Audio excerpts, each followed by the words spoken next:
After the Jonas Brothers split in 2013, Kevin Jonas found himself in a precarious financial position that almost cost him everything. Known as the quiet, business-minded brother among the famous trio, Kevin was often seen as the most pragmatic of the group. While Nick and Joe pursued solo music and acting ventures, Kevin decided to step back from the spotlight and invest in business endeavors, confident that his earnings from years of performing and touring would sustain him. However, what unfolded over the next few years became a brutal lesson in financial literacy, risk management, and the importance of trusting the right people. Kevin recently opened up about this chapter in his life during an interview on Lewis Howes's podcast The School of Greatness, revealing that he lost nearly all of his money following the band's breakup. It wasn't from extravagant spending or celebrity indulgence. It was through what he thought were smart, entrepreneurial moves. His fall came largely from investing in real estate, tech startups, and other ventures he wasn't well versed in. At the time, Kevin was eager to prove himself as more than just a pop star. He wanted to create something lasting, something that wasn't tied to fleeting fame or the pressures of the entertainment industry. Kevin's biggest plunge came in real estate. He co-founded a custom home building company, Jonas Homes, with the intention of flipping luxury properties in New Jersey and the greater New York area. Initially, the idea seemed solid. He had capital, connections, and a growing interest in architecture and design. But things quickly turned complicated. The real estate market can be brutal for newcomers, especially those without extensive industry experience. Kevin admitted that one of the major problems was partnering with the wrong people. He was trusting, perhaps overly so, and lacked the financial literacy to see the warning signs in his deals. In one instance, a partnership turned sour and ultimately led to legal complications, though he couldn't speak in detail due to ongoing legal constraints. Despite making some money from the eventual sale of a custom-built property, the overall losses far outweighed the gains. Beyond real estate, Kevin ventured into the tech world. He backed several mobile apps and tech startups, including one called Yude, a restaurant discovery app that never gained traction. He also became involved with the social media platform We Heart It. Once again, he invested more on instinct and excitement than on due diligence and data. These ventures were innovative on the surface, but they lacked clear paths to profitability, and Kevin was often more of a passive investor than a strategic partner. When these projects failed to take off, the money he had poured into them vanished along with the dream of building a diversified empire.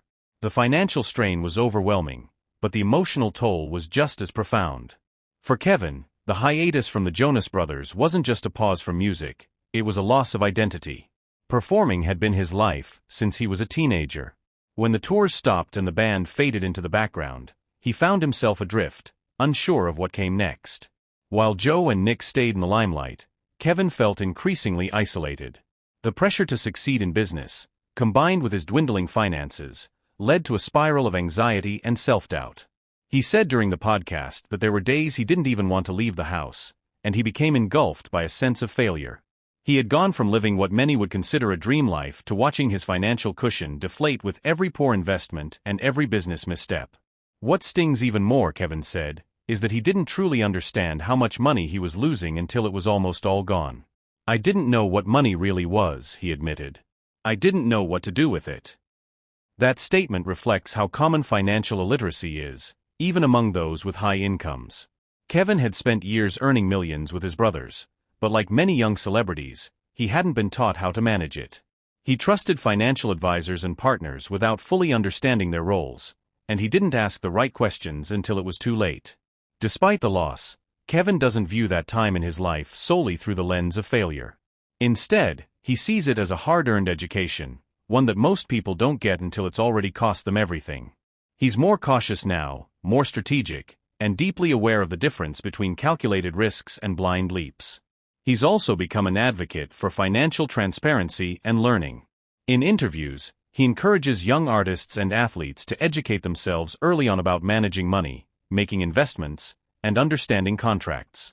The story takes a turn for the better when, in 2019, the Jonas Brothers shocked the world by reuniting. Their return wasn't just a nostalgic comeback, it was a rebirth for all three brothers, but especially for Kevin. He described the reunion as a second chance, not only to reconnect musically but to rebuild his personal and financial life. Their reunion album Happiness Begins debuted at No. 1 on the Billboard 200, and the accompanying tour was a massive success. Suddenly, Kevin had income again, But this time, he approached everything differently. He didn't see it as a way to reclaim fame but as a foundation to rebuild with lessons firmly in hand. Since the reunion, Kevin has not only returned to performing but also redefined his role within the band and his family. He has spoken publicly about how the group dynamic is stronger now than ever before. They share responsibility equally, make joint decisions, and keep communication at the center of their work. Kevin's relationship with his brothers is closer too, strengthened by the trials they faced separately and the growth they brought back to the table. In addition to music, Kevin has continued his entrepreneurial interests, but with more discipline. He still works on real estate projects, though more conservatively. He also remains involved in television, with appearances on reality shows like Claim to Fame, which he co-hosts with his younger brother Frankie. He's also developed a keen interest in health and wellness, focusing on projects that align with his lifestyle and values, rather than chasing the next big thing. Now married with 2 daughters, Kevin speaks often about the importance of stability and long-term planning. He wants to ensure that the mistakes he made don't get repeated by the next generation. He's clear that fame is fleeting, and the only true wealth is knowledge, family, and a purpose-driven life. What started as a cautionary tale has become an inspiring story of resilience. Kevin Jonas hit bottom, but instead of letting it define him, he used it to build a better, wiser version of himself. In retrospect, Kevin's story isn't just about losing money, it's about finding clarity. He discovered that success doesn't mean always winning, but rather learning how to survive losses and emerge smarter. His journey underscores how essential it is to pair creativity with business savvy, especially in an age when artists are often expected to be brands as well. For Kevin Jonas, the fall was steep, but the rise, forged in humility and growth, has proven even more valuable.